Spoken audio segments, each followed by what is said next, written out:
So 2017 is finally up, and that means it's time for the best and worst movies of 2017 to finally get counted down. There have been some great movies for 2017, and now it's time to talk about the best movies of 2017. This is the part of the year which everybody looks forward to the most, and there are some excellent movies over here. And there's an interesting list this year because I feel like everybody's top 10 this year is going to be very, very different from the other person's.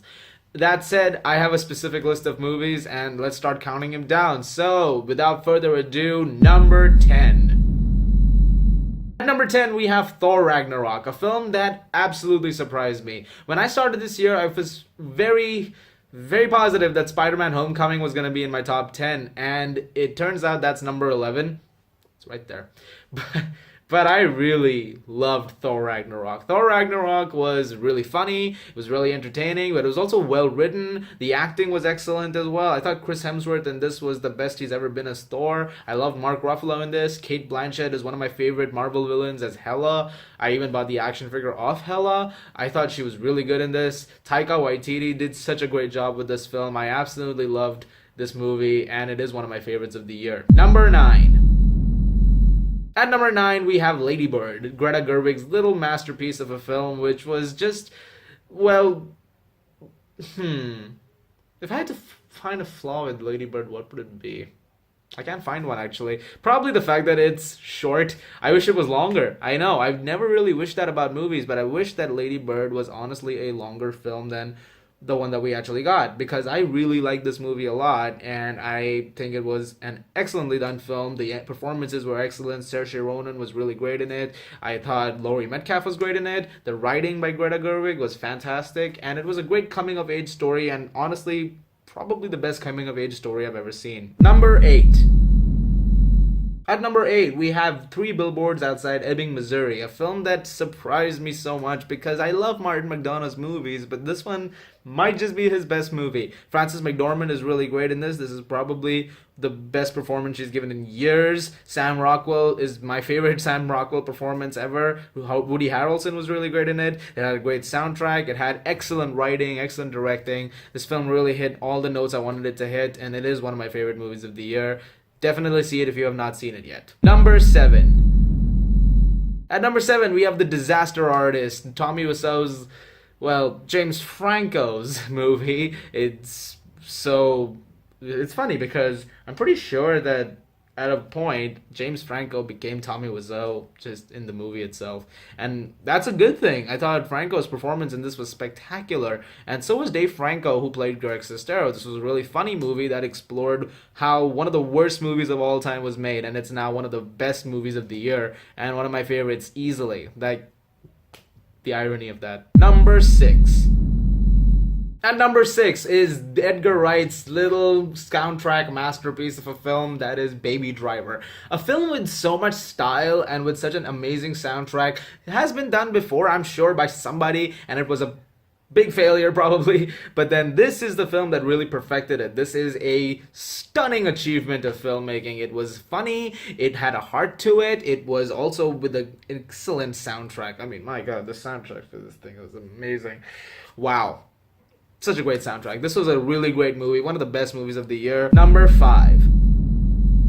At number 5, we have War for the Planet of the Apes, a film that I absolutely adored. I think it's a masterpiece. I think it's Matt Reeves' best film easily, and I think it's one of the best films of the year. I said that. And I think it is arguably the best Planet of the Apes movie. I think this was such a great film, and it broke me at points. This film was shattering at points, and I was floored by it. This was a spectacular film. Andy Serkis in this movie is brilliant. He is so underrated at this point. He really deserves an Oscar, but he's probably not going to get it because of motion capture is not an acting thing apparently for the Academy, which sucks. But yeah, that's my little rant on Andy Serkis's Oscar chances. Number 4. At number 4 is Logan, a film that it just... You know, when you watch the trailer for Logan, Logan's trailer might just be the best trailer I've ever seen with Hurt playing on it. That trailer was amazing, and when the movie finally came out, I saw it at the red carpet premiere in New York. it was beautiful. This film is such a great swan song for Hugh Jackman's career as Wolverine. His performance in this was brilliant. This is Oscar caliber work. I think he was so good in this. Daphne Keane, however, should not be overlooked as Laura. She was really great as well. Patrick Stewart as Professor X is probably my favorite Professor X performance to date. I love the way this film came around. I love the way it concluded Wolverine's story. It had a heartbreaking moment to it, a few actually, and I really like this film's construction. This is one of my favorite films ever in terms of superheroes. Like, it's just below The Dark Knight for me. Number 3.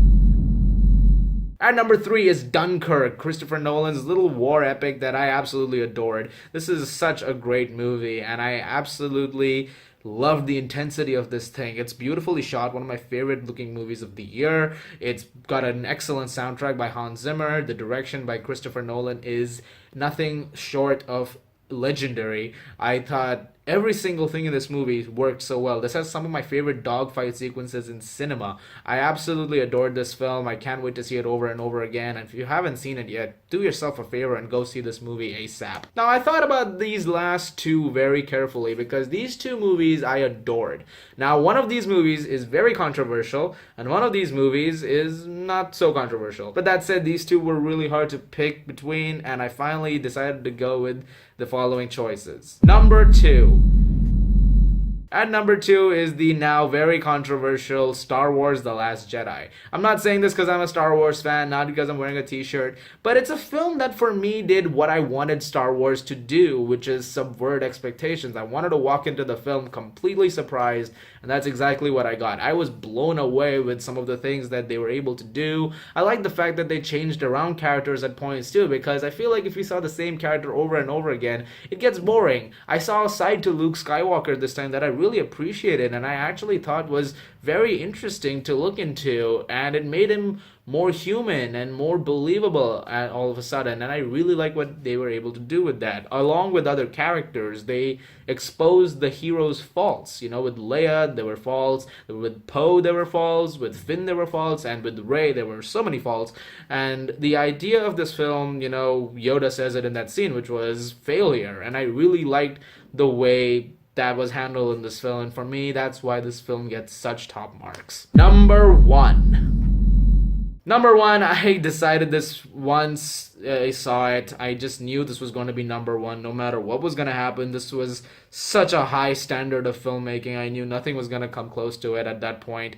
But I kept my hope out nonetheless. A few movies after that that did come out are on this list. But that said, number 1 is Blade Runner 2049. I mean, you look at Blade Runner, the original, which is such a classic film for so many people, and a film that has done so well in the time since its release, in the 35 years since its release, that when you think about a sequel to it, it sounds like cancer. It sounds like it's going to be the worst thing that could ever happen. And yet somehow Denis Villeneuve made it into the best thing. I actually think at points that this movie was better than the original. I would say that I think I found 2049 a better movie than the original, which is again a controversial opinion, but I love this movie so much. It's one of the most beautiful movies, in fact, might be the most beautiful movie I've ever seen in my life. Roger Deakins' cinematography is beautiful. Villeneuve's direction is gorgeous. It's such an excellently done film. You don't feel that 2 hours and 43 minutes at all. The action sequences, whatever they are really great. The sound design is gorgeous. This has to be my favorite Hans Zimmer soundtrack since probably The Lion King, and with collaboration with Benjamin Wallfish, of course. Good credit to everybody. And I thought every single thing in this film worked. Ryan Gosling was excellent. Harrison Ford was fantastic. Ana de Armas, who plays Joy, was also really great. Sylvia Hicks, who plays Love, was excellent. Jared Leto, who plays Wallace, was also really great. Really, every single thing in this movie worked for me, and it is one of my favorite films of all time, and easily my favorite movie of 2017. And that's my list, guys. I'm so glad you guys stuck around with me in this entire year. And whoever came on while the year was going on, thank you so much for coming on as well. This has been a great year. I can't wait to talk about the worst movies. That's going to be fun. Guys, thank you so much as always for watching. Thank you so much. Look forward to more reviews very soon next year. As always, if you like this, please do subscribe. And I will see you guys at the movies.